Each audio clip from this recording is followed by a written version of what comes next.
और हल्द्वानी में यूकेडी की 2 दिवसीय केंद्रीय कार्यकारिणी की बैठक हुई है। बैठक में यूकेडी ने अपनी चुनावी रणनीति को लेकर चर्चा भी की है।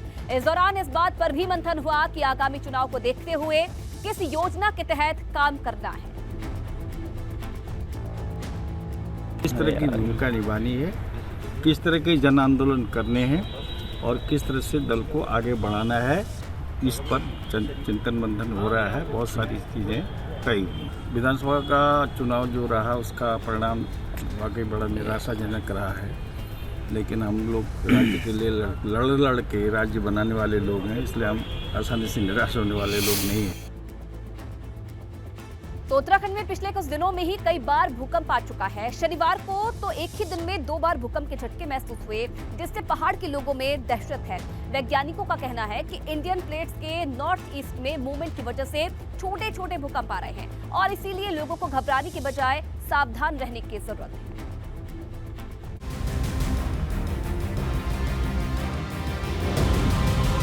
3 घंटे में 2 बार कांपी धरती।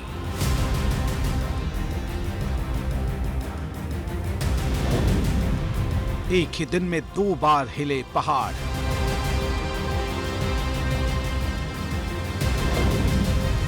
भूकंप के डर से घरों से बाहर आए लोग।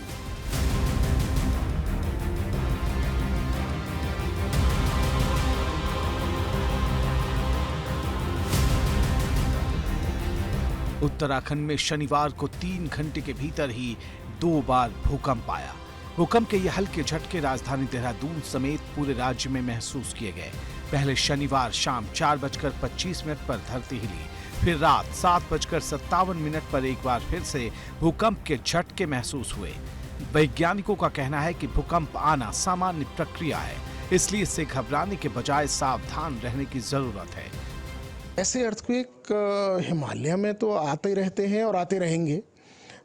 हाँ, पिछले कुछ दिनों में थोड़ा सा मैग्नीट्यूड, एक आध मैग्नीट्यूड बढ़ा है, लेकिन वो भी बहुत चकित करने वाली बात नहीं है। इसमें 5 मैग्नीट्यूड, 4 मैग्नीट्यूड, 3 मैग्नीट्यूड के तो बहुत सारे आ रहे हैं। तो हिमालय तो बड़ा डायनेमिक सिस्टम है, इसमें अर्थक्वेक आते रहते हैं। ये कोई बहुत चकित करने वाली बात नहीं है। वैज्ञानिकों की माने तो यूरेशियन प्लेट की तरफ इंडियन प्लेट हर साल 4 से 5 सेंटीमीटर तक खिसक रही है। इसी वजह से धरती के अंदर हलचल तेज है। ऐसे में नेपाल, उत्तराखंड, हिमाचल प्रदेश, जम्मू कश्मीर जैसे हिमालयी इलाकों में भूकंप आते रहेंगे। वो एनर्जी कहीं ना कहीं तो रिलीज होगी ही, और वो अर्थक्वेक के रूप में रिलीज होती है। अब ये ऐसे 4-5 मैग्नीट्यूड के अर्थक्वेक आना तो अच्छी बात है कि इससे energy time to time release होती है। प्लेट्स की मूवमेंट से धरती के अंदर हलचल तेज हो जाती है। इसी हलचल की वजह से एनर्जी रिलीज होती है। इसी से धरती के ऊपरी क्षेत्र में भूकंप जैसी स्थिति बनती है। एबीपी गंगा के लिए रुड़की से विनीत त्यागी की रिपोर्ट। एक कहावत है कि एक तो चोरी और ऊपर से सीना चोरी, और ये कहावत मसूरी नगर पालिका अध्यक्ष के ऊपर बिल्कुल सटीक बैठती है। पालिका अध्यक्ष की मनमानी के चलते ही पहले तो पार्किंग वाली जगह पर दुकानें बनवा दी गई और फिर उसी जगह पर पीएम मोदी के नाम की तस्वीर भी लगा दी गई। भाजपा नेताओं ने जब इस पर आपत्ति जताई तो पीएम की फोटो को हटवा दिया गया। उधर विवाद बढ़ने पर अब डीएम के निर्देश पर अवैध दुकानों को हटाने की कार्रवाई भी शुरू कर दी गई।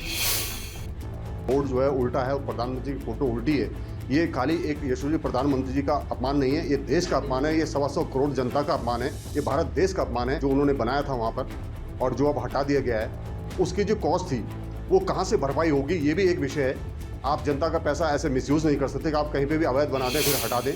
मसूरी नगर पालिका द्वारा मसूरी के पेट्रोल पंप पर ये 20 अनाधिकृत रूप से दुकानों का निर्माण यहाँ पर कराया जा रहा था। इस निर्माण को लेकर किसी भी संबंधित विभाग, चाहे वो मसूरी देहरादून विकास प्राधिकरण हो, लोक निर्माण विभाग हो और राष्ट्रीय राजमार्ग हो, वहाँ से विभाग से किसी प्रकार की एनओसी नहीं ली गई। और उसके बाद यहाँ पर तीनों विभाग द्वारा एक लेटर जिलाधिकारी को जारी किया गया कि वहाँ ये सभी जो दुकानें हैं वो एक्सीडेंट प्रोन जोन पर है। और अब आप देख सकते हैं कि ये दुकानें यहाँ से हटना शुरू होगा और उसी को देखना दिलचस्प होगा कि जो बाकी की 10 दुकानें हैं वो कब हटाई जाएंगी। मैं अपने सहयोगी दीपक बंसवाल के साथ सुनील सोनकर, एबीपी गंगा।